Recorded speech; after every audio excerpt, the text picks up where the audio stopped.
Eugene coming at you again. This is the food section part of the backpacking basics introduction videos. So basically gonna go ahead and talk about the food that you can bring with you. Now the simplest option is just to bring with you a big old sack of buckwheat.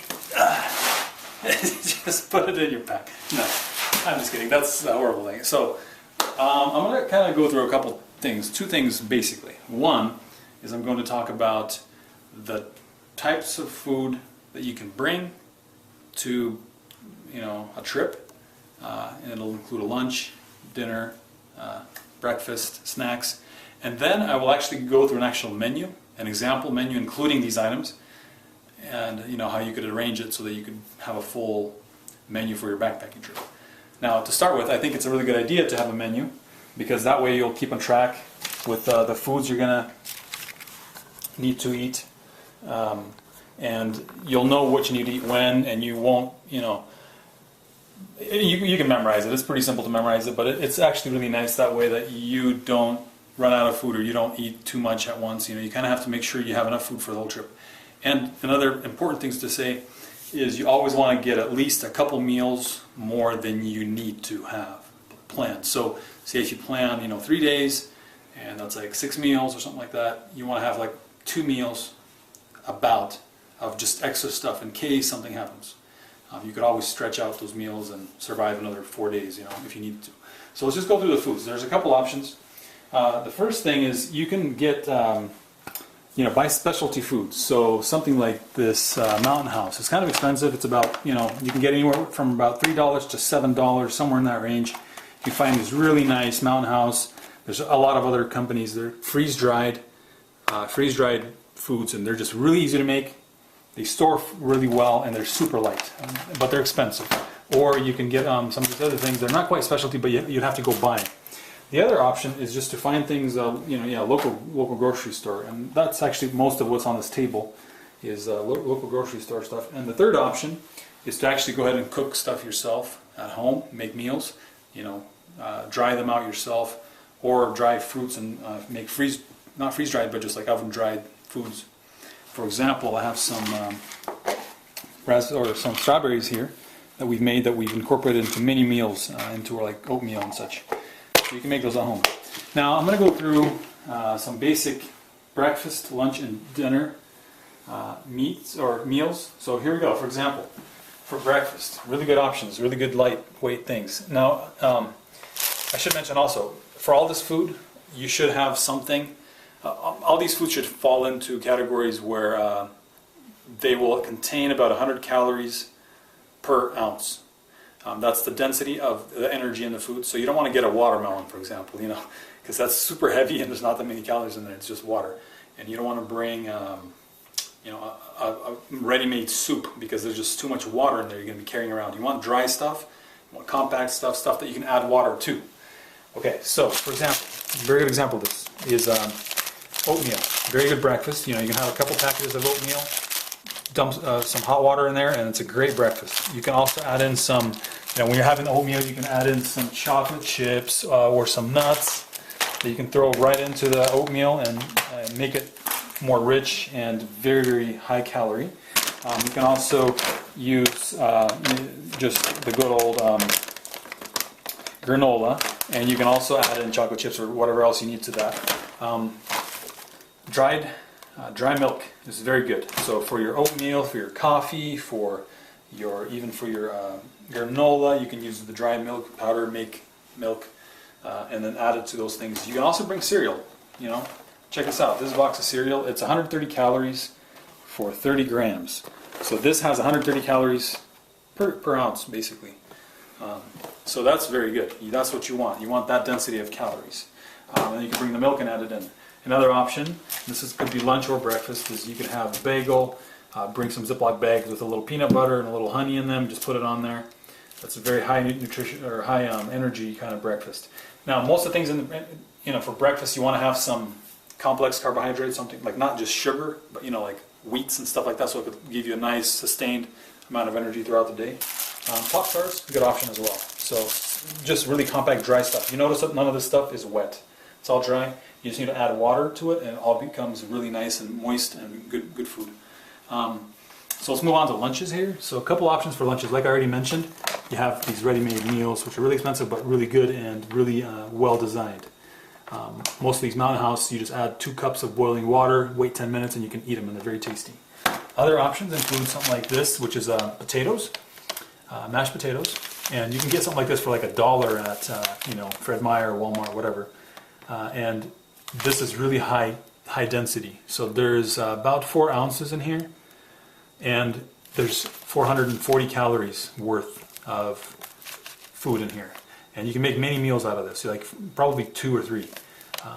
Probably, I'd say 2 really good meals with this and high energy. So that's another option. Another option is something really, really cheap, top ramen, noodles.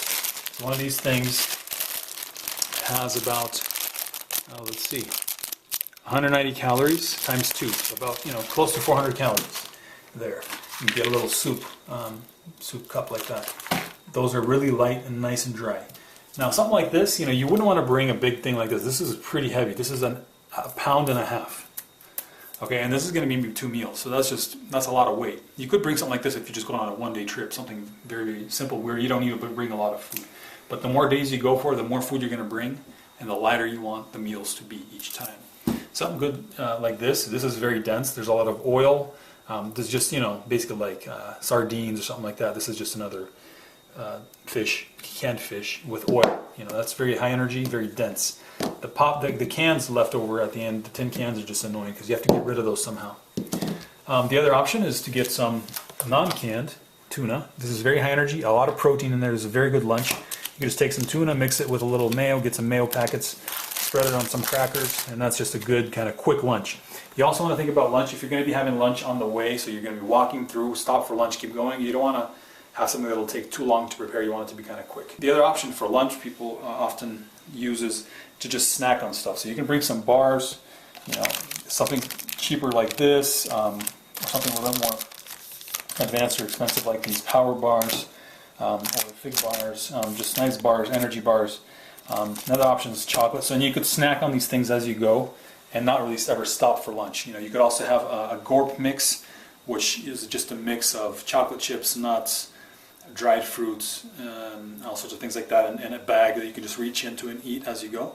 And we usually have a bag of that for the whole trip that just kind of, you sprinkle it in whenever you get a little hungry when you're walking. So that's another option. You don't have to have lunch, but you have to make sure you have enough food to snack on so that you don't get hungry until dinner, which is kind of difficult to do. So that's lunch and dinner.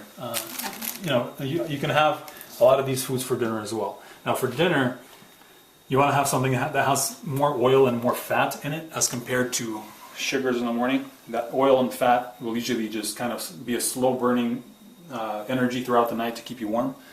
The sugars in the morning will kind of give you that boost to be able to walk through and keep walking the whole day. So that's a good thing to have.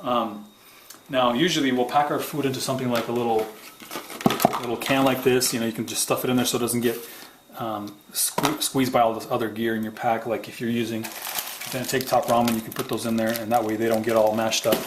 And you can put in a lot of your powders and drinks and such things in there. So for example, the other thing is drinks, which is very important and very easy to make. So you can just get some tea bags, you can get a little bag of sugar, get a little scoop.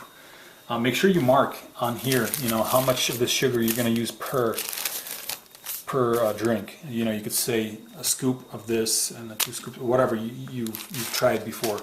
And then when you're preparing it to take it with you, just measure out how many drinks you think you need and put them in there. Another very good option for the morning is Swiss Miss, or basically hot chocolate, instant hot chocolate, very good. Another really good thing we've been doing recently is this apple cider. It's really tasty, very easy to make, and it tastes really nice in the morning or for dinner.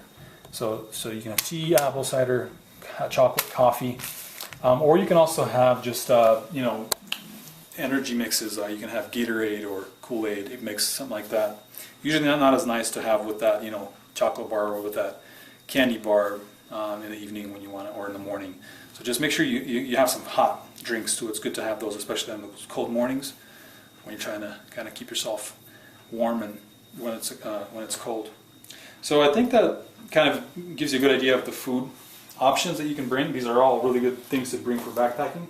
And again, like you can see here, there's not much specialty items in this case, and we've kind of shied away from a lot of that. The only thing we really ever have anymore is just this Mountain House, but we should bring just a couple of those, and we make all this other food that's just really tasty, and you know, you never want to be hungry.